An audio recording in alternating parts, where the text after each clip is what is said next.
Hey everybody, welcome. This is Dr. Danielle Daniel here with you. I am a doctor of psychology and licensed clinical social worker, and I'm really excited to share this topic on stress and trauma, but I'm going to do an overview of my dissertation that I spent a massive year on creating. In fact, here it is.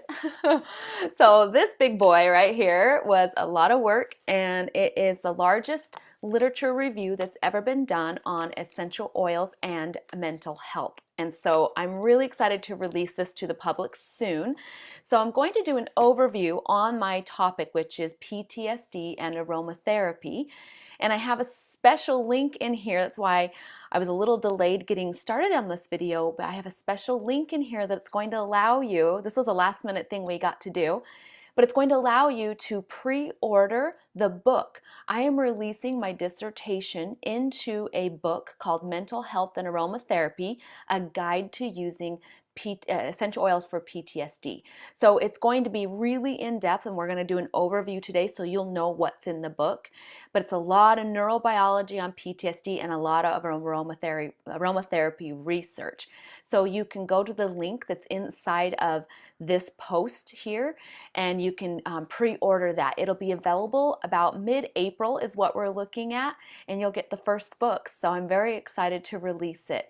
So today I'm actually going to share a little bit about my research study that I actually did. And the exciting news is my research study that I did is going to be published into a scientific journal. It won't be in the book, but it'll be in a scientific journal that'll be available later on. And I'm really excited to partner with my chair from my professor chair from my university to get that research published and be one of the first of its kind on PTSD and aromatherapy. So very exciting. As I get started, go ahead. I would love if we're on live here or you're watching the recording, comment and tell me who you are and where you're joining me from, and if you're using essential oils. So I would love to hear if you're already using aromatherapy in your life. And then this is also a good time, before I dive into that topic, to tag some people or share this video so that others can join us as well. All right, well, I'm going to dive right in. Again, my name is Dr. Danielle, and I am from San Diego, California, and very excited to share with you my overview on PTSD and aromatherapy. So I'm going to give you a little bit of a background on PTSD first. I've got my notes here. So PTSD is estimated to affect about 8 million people. How many of you know, does it affect more men or women? That's always a question. Like, we kind of think that it affects more men, right? Because of military, it's so common in the military. But it affects women more. So, and it's also a higher estimated prevalence among children. And this is a very hard number for people to capture, but with one of the biggest industries being sex trafficking, as well as many other traumatic things children go through, they actually have a higher prevalence. It's just less diagnosed in children. So PTSD consists of 4 clusters of diagnostic criteria. I'm going to break it down super simple for you guys. So this is what happens after experiencing a traumatic event. And this is intrusive memories, okay? So we have intrusion or memories. It has to do with the flashbacks and those types of things, right? So that's memories. And then we have avoidance behavior is the other cluster, the category. Then we have negative mood, and then we have arousal. So negative mood is different than depression, although that is a common comorbidity.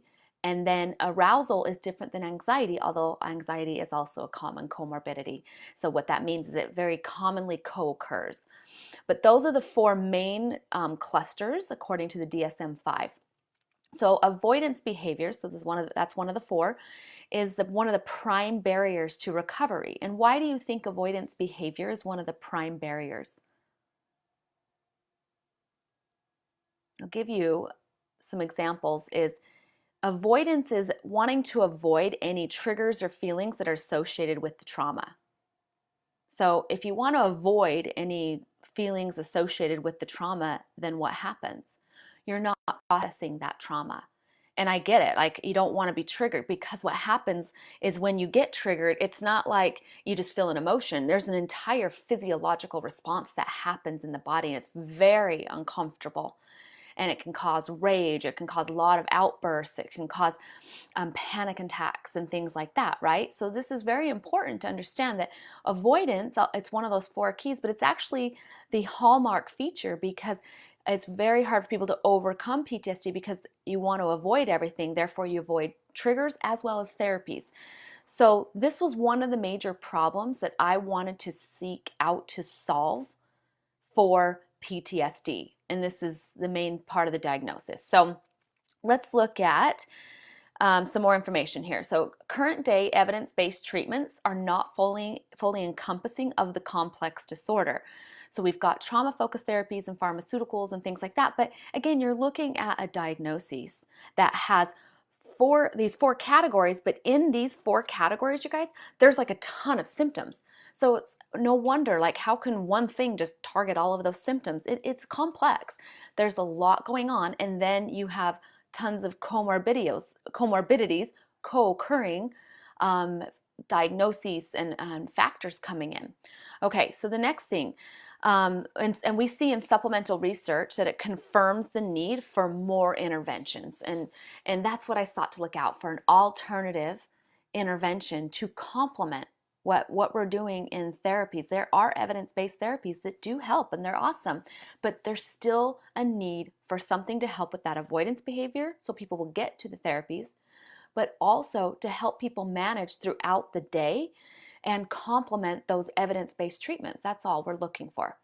So let's look at just a little quick review on the neurobiology of PTSD. Like I said in my book, you're going to get a full spectrum of the neurobiology, probably a lot more than you ever wanted to know about PTSD, and it's in a very extensive literature review on the neurobiology. So long-term exposure to stress, right? That's what PTSD is a stress disorder. So long-term exposure to stress results in alterations in 3 major systems in the body. So we're looking neuroendocrine system, the neurochemical, and neurocircuitry systems. So these 3 are throughout the entire body, and they're all implicated. So and PTSD is not unique because of its response to stress. What is unique about it is it's the non-deactivation of that response that causes like this myriad of effects, like this ongoing effects in the brain. And if you look at the core igniter of stress, it's the HPA axis, okay? So this is the hippocampus, the pituitary, and the adrenal gland, and they're the core regulator and communicator in the body's stress, endocrine, neurochemical, and neurocircuitry systems. So that's what our target was, the HPA axis, especially when I did my research study. So these systems all work conclusively to induce a survival mode, and when the body is not restored to homeostasis, these symptoms continue to cause havoc in the body. And that's really what you get in PTSD, is there's so many different things that manifest because this HPA axis system is continuing to cycle, okay? Making sense? Everybody still with me? Yeah? Thumbs up, maybe some hearts if you're still with me. Would love to see. So again, we're looking at how do we target the neuroendocrine, neurochemical, and neurocircuitry systems. The primary things we're really looking at is to recover neurochemical abnormalities through dopamine, norepinephrine, GABA, and glutamate. Those are your neurochemicals. Neurocircuitry, you're looking at the 3 major are hippocampus, the amygdala, and the prefrontal cortex in the brain. So those 3 main brain areas are the main things that are being implicated in their communication during a stress and an overuse of the stress cycle. Okay, so I'm going to shift gears a little bit, right? So we've just talked all about the neurobiology, talked about what is PTSD, what's going on in the cycle, and I'm going to talk to you a little bit about what is aromatherapy. So why did I think, and why do I propose that aromatherapy could be helpful in managing some of the symptoms and the treatment of PTSD? So first off, I think this is some pretty cool statistics. I think you guys will really like this. I got excited. So the World Health Organization estimates between 65 and 80% people globally use medicinal plant remedies. So what does that tell you? That we as a mental health professionals need to get on board. Obviously, almost 80% of the population worldwide are using plant remedies. So we need to be on board. How many of you guys like that? Like, give me some hearts and some likes and some, comments. Is that true, right? So there are 300,000 plant species that have been determined to have pharmacological benefits. How cool is that? I think that's awesome. And there are 3,000 essential oils that come from plants. So this is a major thing that we need to look at. People are going to use them anyway. So why don't we gain the knowledge? Why don't we know how to use them in our practice? And why don't we empower people to use them outside of therapy so that they can start managing? Talk therapy alone, just going in once a week, is not going to do it, especially with PTSD.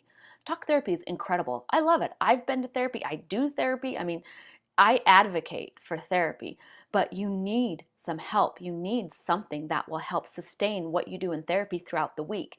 And I propose that aromatherapy is a solution, and I'm going to show you why.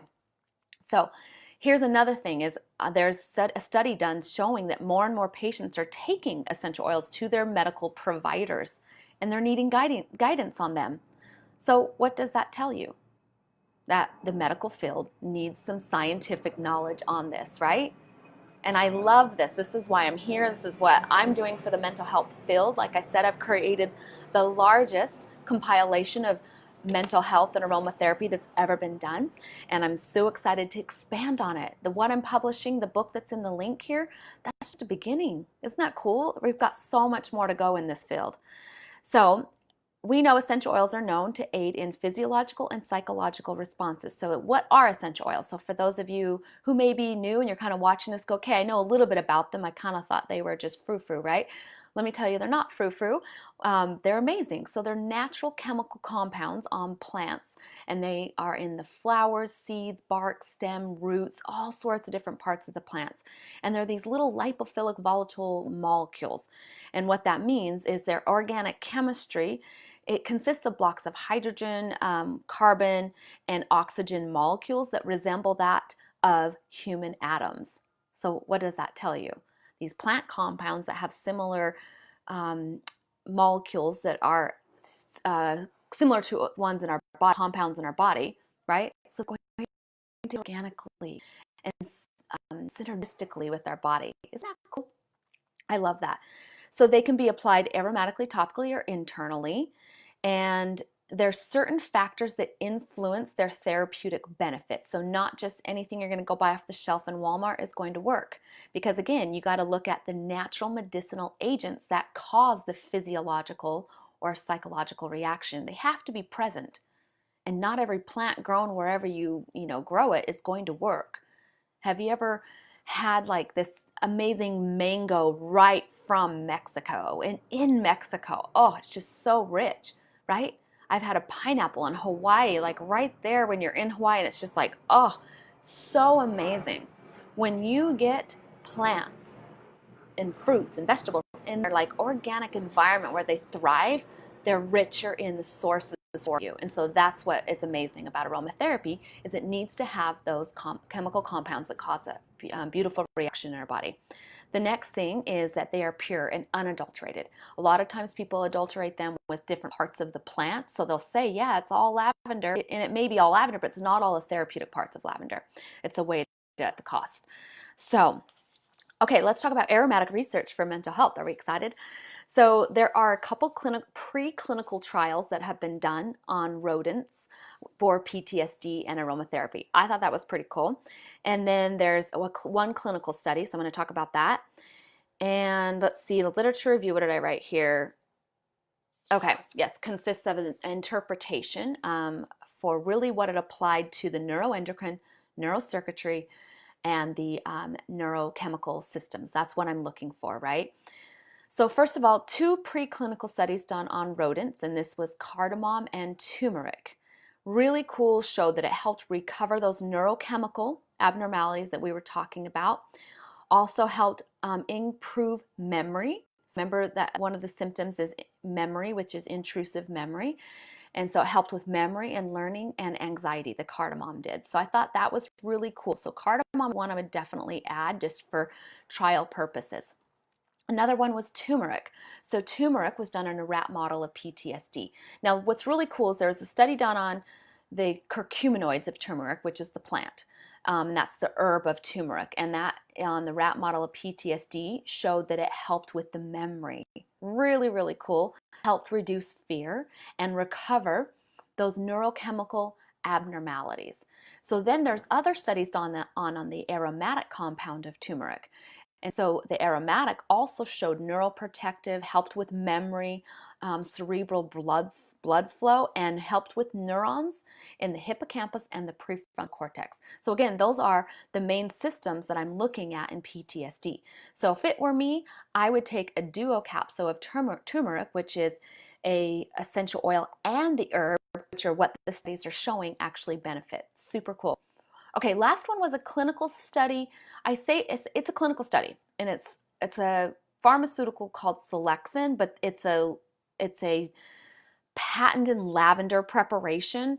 So it's not exactly just a lavender essential oil, but it was 80 milligrams of lavender oil. And they did a clinical trial on PTSD, and it resulted in having helped the anxiousness, the improved sleep, and restlessness in PTSD. So that was at least so cool, but there's a lot of other good studies on lavender showing that reduces agitated behavior, and it helps being neuroprotective, and helps recover neurochemicals involved with mood and anxiety. So super helpful, again, would be cardamom, turmeric, and lavender. And then lastly, I'm going to talk about bergamot. So bergamot essential oil, a lot of people call it bergamot. I don't know why, I've always called it bergamot, but I love it. Might be the French in me.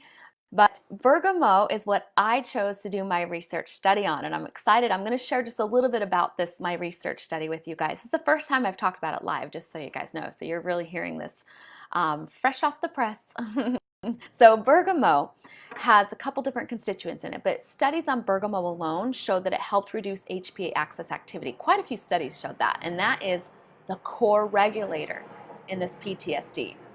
So it also helps with the stress hormones of corticosterones, helps reduce stress, anxiety, and there's research that shows it increases positivity. Then we have, so the primary constituent inside of bergamot is limonene.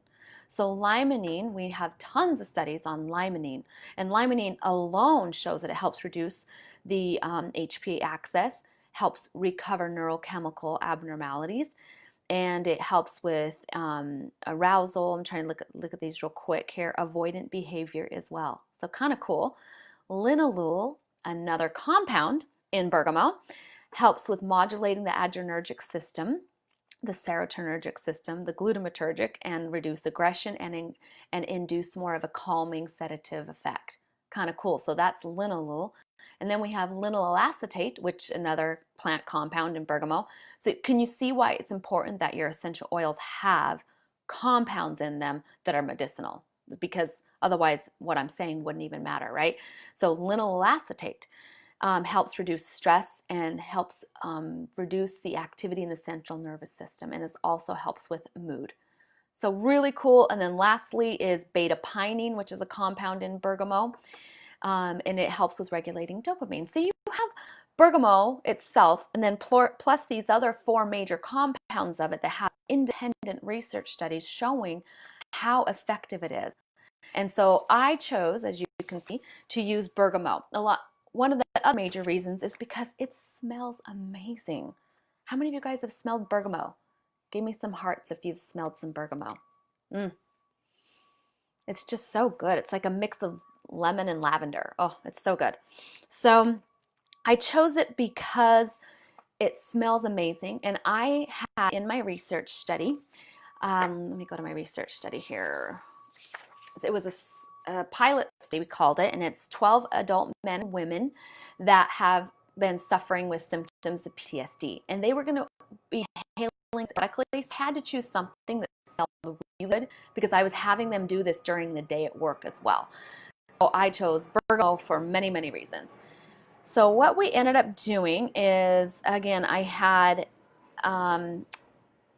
firefighters, Navy SEALs, Marines, special Marine forces as well, and first responder medical workers that were involved in the study. And I gave them for 2 weeks, I had them inhale 2 drops of bergamot in the palm of their hands for 30 seconds, let's see, 3 times a day. And then at night, the fourth time, I had them use the diffuser to sleep with the aroma going on. And so that's about 5 drops in the diffuser. So again, this is a really good regimen. Again, I looked at all the research and I just had to decide, okay, what shows the most effects? And longer term use shows the most effects. And I found that in my study too. It was really cool, at least 8 days. And people were getting major changes after 8 days. So doing a system, a protocol for 8 days at least. So I would say 2 weeks, because we did it for 2 weeks and it was great. So you're going to do in the morning, inhaling it, right? 2 drops in the palm of your hand for 30 seconds, midday, and then again at 4 p.m.-ish.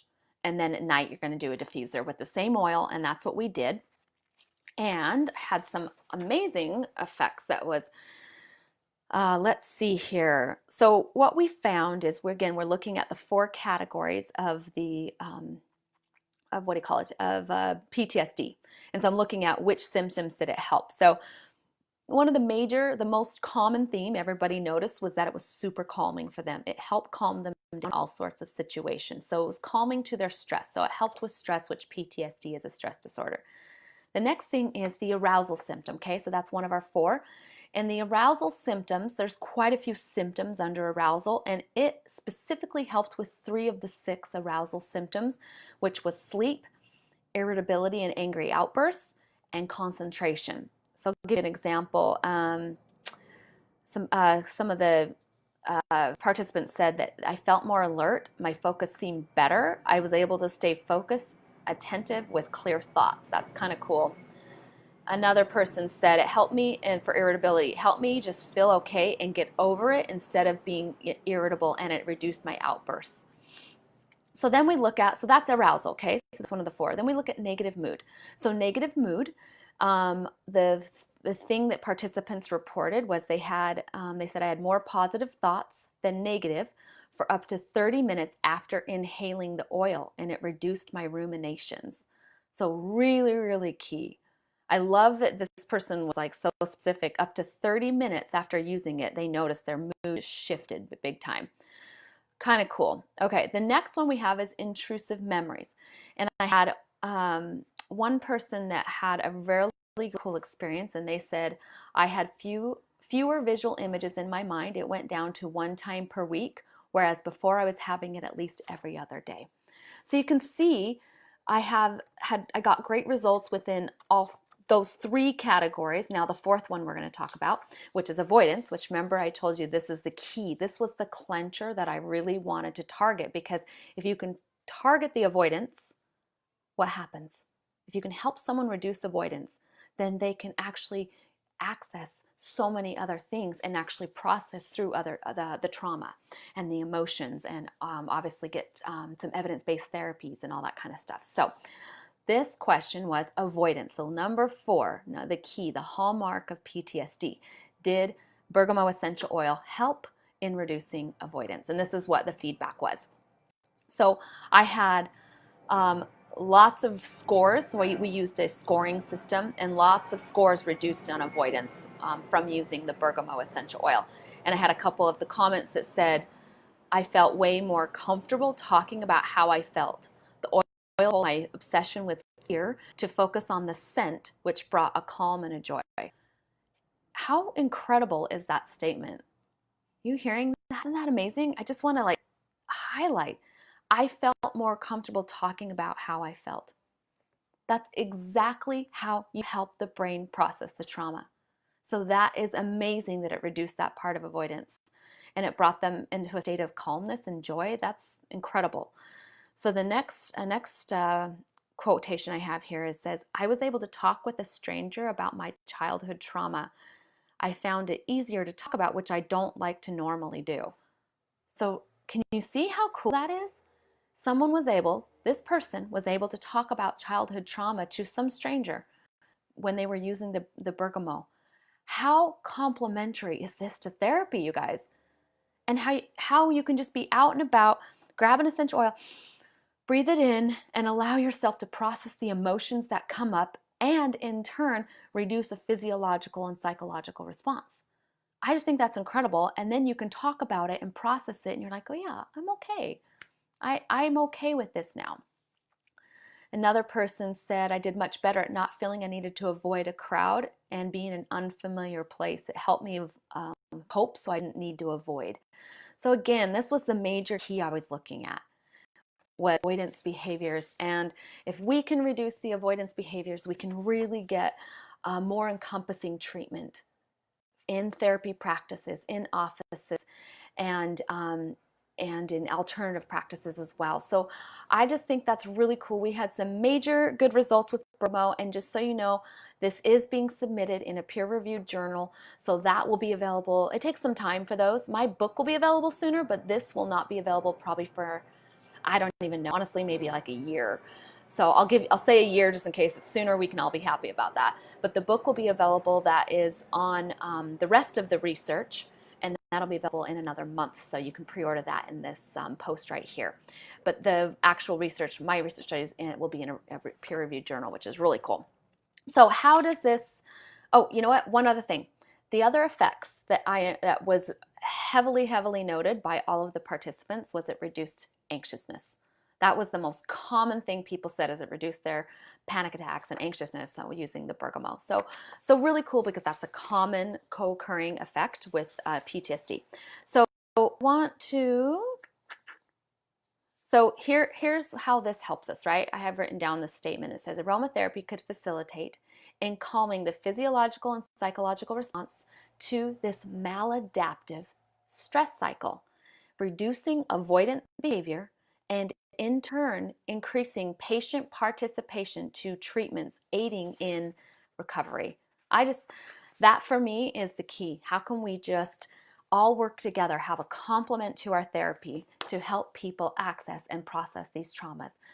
So yep, that's it. So my main goal here is that you guys can understand aromatherapy is a viable way to manage your emotional symptoms. It's so helpful. And you can see from these amazing men and women that I got to work with, they had some pretty good statements for me about what the aromatherapy did and how they felt.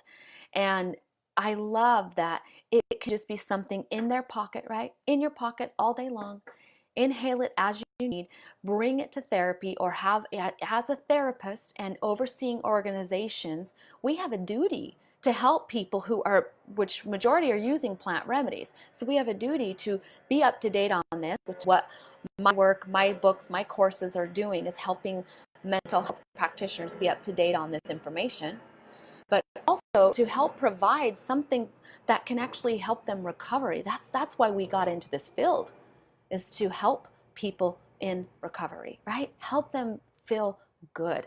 And if we can add a simple little plant tool that can do that and complement their life, why not? We just need to know the research, right?